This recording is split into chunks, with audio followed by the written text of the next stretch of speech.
पशुपालक मित्रांनो नमस्कार. मी अरविंद पाटील. मित्रांनो, या डेअरी व्यवसायामध्ये तुम्हाला वाटतं खूप सोप्या गोष्टी आहेत, पण या दूध व्यवसायामध्ये अवघड पण तितक्याच गोष्टी आहेत त्या तुम्हाला करता आल्या पाहिजेत, त्या समजून घेता आल्या पाहिजेत. म्हणजे काय तर डेअरी व्यवसायामध्ये ज्यावेळेला तुम्ही एखादं छोटं युनिट असेल किंवा मोठं युनिट असेल, ज्यावेळेला तुम्ही सुरू करताय त्यावेळेला मात्र आपल्याला पूर्व तयारी पूर्ण असायला पाहिजे. म्हणजे काय, एखाद्या कामगाराच्या गैरहजेरीमध्ये तुम्हाला काम करता आलं पाहिजे, तुम्हाला शेण काढता आलं पाहिजे, तुम्हाला धारा काढता आल्या पाहिजेत.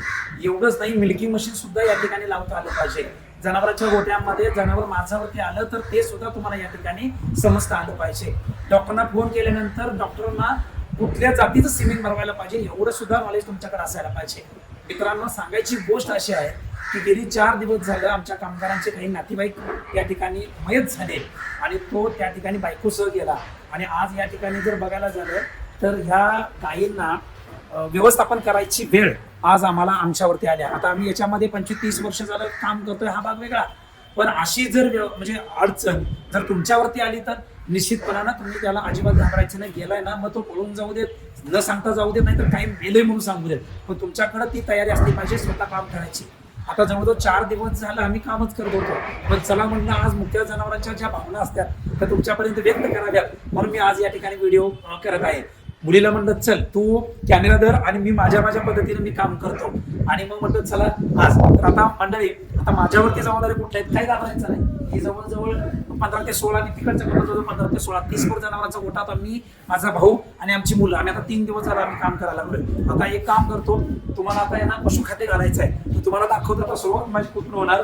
तर मित्रांनो, हा आमचा पांडुमामा वैरण करून सुद्धा मला या ठिकाणी मला मदत करायला येतोय. मामी मामा ही सगळी मंडळी आमच्या घरच्या सारखी आहेत. सगळ्यात महत्वाचा विषय काय, गेली 3 दिवस झालं दूध काढणं, या सगळ्या गोष्टी जबाबदारीच्या त्या सगळ्या मी कामगार घेऊन हे सगळं काम चालू आहे. तर प्रत्येकानं एवढं लक्षात ठेवायचं, डेअरी व्यवसाय जरी तुम्हाला सोपा वाटत असेल तर इतका सोपा नाही आहे की तुम्हाला तो वाटतो. यासाठी तुमची मेहनत, घरचं मनुष्यबळ असेल तरच ह्या दूध व्यवसायामध्ये इन्सर्ट करून पायात काळं बूट घालून इथं नाही चालणार. 100% ते काम करायची तयारी आणि तुमच्याकडे ती ऐपत असायला पाहिजे की मी हे करू शकतो. 100% दूध व्यवसाय परवडतो, पण तुम्हाला त्याच्यातलं नॉलेज आणि ग्राउंड लेवलला उतरून काम करायला 100% तुम्ही चालू करायला पाहिजे, तरच या डेअरी व्यवसायामध्ये यायचं आहे. अन्यथा अजिबात यायचं नाही. कारण ह्या दूध व्यवसायामध्ये मुक्त कोटा त्याला एखाद्या वेळेस शेण नाही काढलं, तुम्ही विदर्भ आणि मराठवाड्यामध्ये उष्णता भरपूर असते, तर त्या भागामध्ये शेण नाही काढलं चालेल. एक जरा ग्राउंड जर वाढवलं तर शेणच उचलायचं नाही, कारण एवढी उष्णता त्या ठिकाणी असते. आणि दुसरी गोष्ट आहे, जनावर नाही धुतलं तरी चालेल, नुसत्या कासा धुवायच्या आणि धार काढायच्या, पण वेळच्या वेळी दूध काढणं हे फार मोठं काम आहे. तर याच्यामध्ये मिल्किंग मशीनचा वापर ही एक काळाची गरज आहे आणि ती ओळखूनच आपण या ठिकाणी प्रत्येकानं हे सगळं काम करायचं आहे. तर मित्रांनो, आता हे पशुखाद्य प्रत्येकाला, ह्या सगळ्या ताज्या गायी आहेत, त्या सगळ्यांना आता टाकून घेतलं. आता ह्या गायी आत येणार आणि आता आत येतल्यानंतर यांच्या कासा किंवा जनावर धुवून घ्यायचं काम आता या ठिकाणी चालू करायचं. तर ह्या गोष्टी सगळ्या आता प्रत्येक गाय आपापल्या ठिकाणी जाणार. ह्या जवळजवळ आता 13 ते 14 गायी दुधाच्या आहेत. याच्यामध्ये सकाळी आणि संध्याकाळी बघितलं तर 135 ते 40 लिटर सकाळी, 135 ते 40 लिटर संध्याकाळी. दूध पण चांगलं आहे आणि सगळी जनावर ही जातीवंत आहेत आणि घरची तयार झालेले आहेत. त्यामुळे जवळजवळ 2.5-300 लिटर दुधाच्या दरम्यान सकाळचं आणि संध्याकाळचं संकलन होतंय. याच्यामध्ये दोघं नवरा काम करत होते, पण आता सध्याची जबाबदारी ही आपली आहे. तर ही कामं आपल्याकडनं व्हायला पाहिजेत. यासाठी तुमचं मत असतं की पैसा सर्वस्व नाही आहे, पैसे असून काही उपयोगाचं नाही. ते काम करणारा माणूस त्या ठिकाणी चांगला असणं गरजेचं आहे आणि सगळ्यात महत्त्वाचं ते काम पुरा करायला पाहिजे. तर ह्या गोष्टी अतिशय महत्त्वाच्या आहेत. आता या जनावरांना प्रत्येकाला बांधायचं आहे. सगळं पशुखाद्य टाकलं, प्रत्येकजण गाय खायला लागले, सगळ्या गायी आता हे खायला लागल्या. आता याच्यावरती जरा गोळी पेंड मारायची, अर्धा किलो 1 किलोच्या दरम्यान, आणि गायी धुवायला चालू करायच्या. गायी धुतल्यानंतर धारा पण चालू होणार. आता हे सगळं स्वतःवरती जबाबदारी गेली 4 दिवस आहे. आम्हाला तिकडं थोडंसं मदतीला घेतलेलं आहे, मामाची मदत आणि या सगळ्याच्या मदतीनं हे सगळं काम आमचं चालू होणार. तर आता सगळं पशुखाद्य वगैरे घालून झालेलं आहे. आता या सगळ्या कासा धुवायचं काम या ठिकाणी चालू आहे. चिरंजीव पण या ठिकाणी आलेले आहे, अमरनाथचा चिरंजीव पण या ठिकाणी आपल्याला मदत करतो. हे सगळे म्हणजे एकत्र कुटुंब असणं ही एक फार मोठी डेअरी व्यवसायातलं एक प्लस पॉईंट आहे. तर आपल्याला आपलीच घरची माणसं जर असते तर निश्चितपणानं आपल्याला कुठल्याही संकटाला सामोरं जाता येतं. तर ह्या गोष्टी सगळ्या आहेत. पलीकडच्या बाजूला सुद्धा या ठिकाणी काम चालू झालेलं आहे. पलीकडं सगळं शेणकाटा किंवा जनावर वॉशिंग घेऊन आपल्याला मिल्किंग पार्लरमध्ये या ठिकाणी चाललेलं आहे. हे आता 3:30 ते 6:30 3 तासाचं जे काम आहे हे काम आपलं या ठिकाणी आता चालू झालेलं आहे. तर पशुपालक मित्रांनो, एवढीच विनंती आहे की दूध व्यवसायामध्ये आपण स्वतः काम केल्याशिवाय हा दूध व्यवसाय टिकत अजिबात नाही.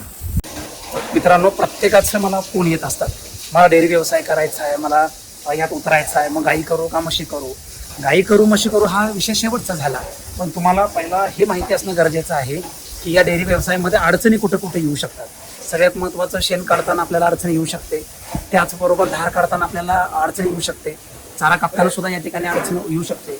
त्यासाठी आपण काय करायचं आहे तर या ठिकाणी ह्या मिल्किंग मशीनचा वापर करायचा आहे. आपल्याला आता या ठिकाणी मिल्किंग मशीन असेल तर धार काढण्याची काही अडचणच नाही, कारण खूप चांगल्या पद्धतीने आणि 5-5 मिनिटाला 13-13, 14-14 लिटर या ठिकाणी दूध निघतं, हे पण मी तुम्हाला दाखवतो. दुसरी गोष्ट आहे, चारा जर हिरवा चारा जर तुमच्याकडे भरपूर असेल तर त्या ठिकाणी तुम्ही सायलेज करू शकता. सायलेजवरती आपण गोटा ठेवला तरी चालेल. सुक्या वैरणीचं प्रमाण जर वाढवलं चाऱ्याचं तर निश्चितपणानं आपल्याला डेअरी व्यवसाय हा यशस्वी करता येतो.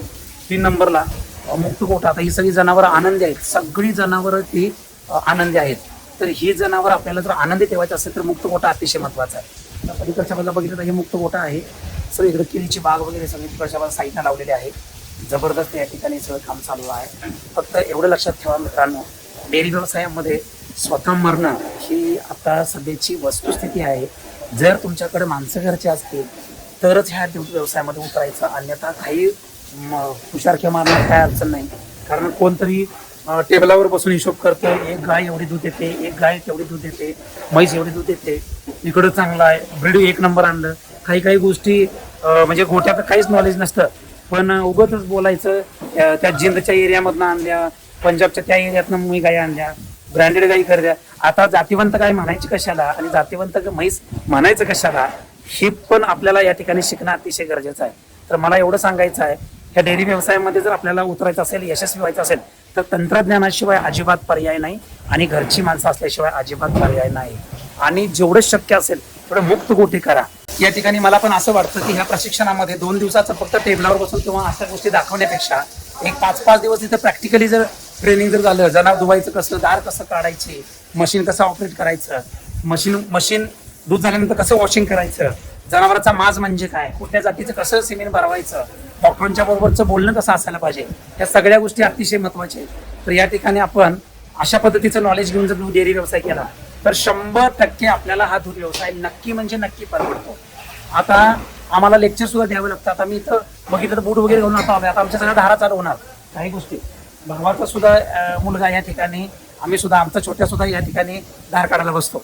त्यामुळे असं काय नाही की बाबा सगळंच आम्ही कामगारांच्याकडनं घेतो, पण असतं कामगार, पण आपल्याला कमी तोट्याला आम्हाला या ठिकाणी उभा राहावं लागतं. ही डेअरी व्यवसायाची फार मोठी अडचण आहे. सगळ्या जाणून घेतल्या तरच आपल्याला हा व्यवसाय करता येईल. आता दूध काढल्यानंतर ही जनावर आता धुवून घ्यायची आणि धार काढल्यानंतर बाहेरच्या बाजूला इथं चारा टाकून ठेवलेला आहे. या ठिकाणी जर आपल्याला ही जनावरं सगळी जर ठेवली म्हणजे उभा केली तर ती चारा खायला उभं राहतात, 2 तास उभं राहतात. त्याच्यामुळं मस्टेटिस नावाचा आजार फार कमी होतो, फार म्हणजे जवळजवळ गायबच होतो. तर हे अतिशय महत्वाचं आहे की धार काढल्यानंतर चारा द्या, धार काढायच्या अगोदर पशुखाद्य द्या. आता समोरच्या बाजूला धार काढायच्या अगोदरच आम्ही या ठिकाणी पशुखाद्य या ठिकाणी टाकतो. पशुखाद्य खाल्ल्यानंतरच आपण चारा देणं हे फार गरजेचं आहे. या ठिकाणी एखादी गीर सुद्धा एक आपल्याला घरचं देशी जनावर असू देत म्हणून केलं तर पहिल्याच वेताला तिने 7-7, दुसऱ्या वेताला 7-7.5 लिटर दूध वेल्यानंतर दिलं. 14-13 लिटर दूध दिलं. याला पण पहिल्या वेताला ती पाडी दिली, ती पण गाभण गेलेली आहे. तर ह्या गोष्टी बघणं अतिशय गरजेचं आहे.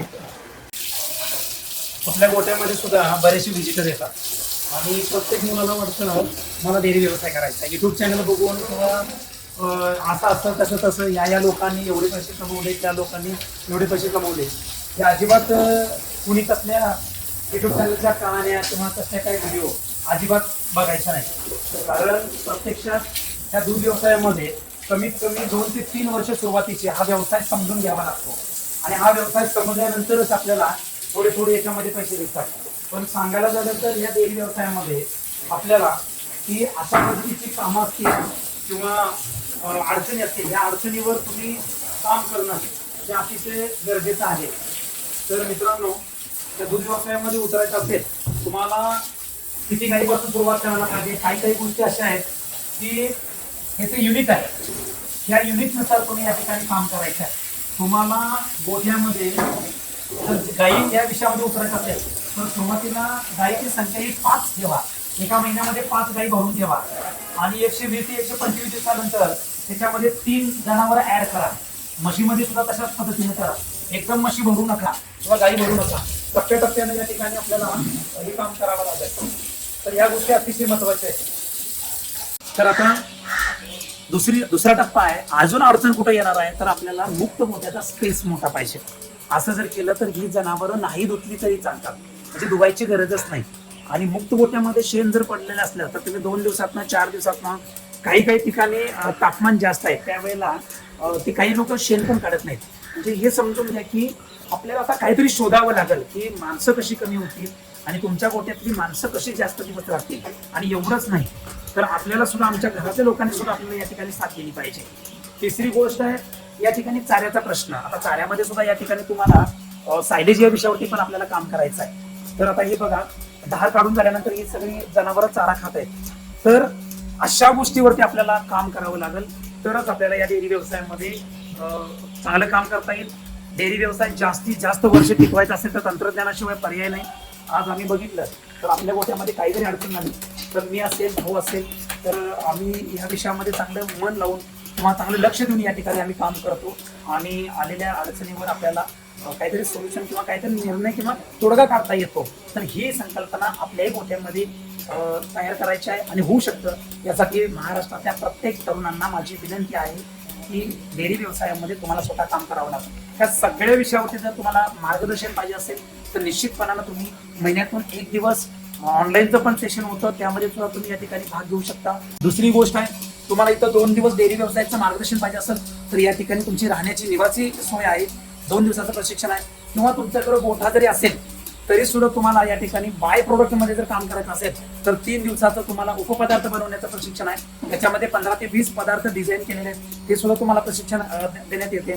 आणि मंडळी, त्या दूध व्यवसायामध्ये काही बारकावे पण असे आहेत की जनावरांच्या या ठिकाणी आम्हाला हा व्यवसाय का परवडतो तर आम्हाला कामगारांना सांगितलं नाही सांगितलं तर त्या जनावरांची डेट जी आहे ती अचूक समजू शकते. यासाठी तुम्हाला सुद्धा तुमच्या गोठ्यामध्ये जर 4, 5, 10, 15, 20 किती 100 जनावरांपर्यंत तुमचा गोठा असू देत तर तुमच्या गोठ्याचा डेटा हा ब्रिडिंगो वृंदा डेअरी ऍप मध्ये सुद्धा तुम्ही या ठिकाणी भरू शकता.